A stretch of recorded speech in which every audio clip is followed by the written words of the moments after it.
Kuinka saan vaihdettua altaan suunnitelmalla? Ensimmäisenä suunnitelmalle täytyy olla lisättynä altaan sisältävä moduuli.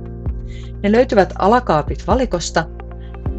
Voit kirjoittaa hakuun esimerkiksi allas ja valita haluamasi moduulin listalta. Altaan vaihtaminen tapahtuu ulkonäkövalikosta altaat-listalta. Valittavanasi on yli 30 erilaista allasvaihtoehtoa.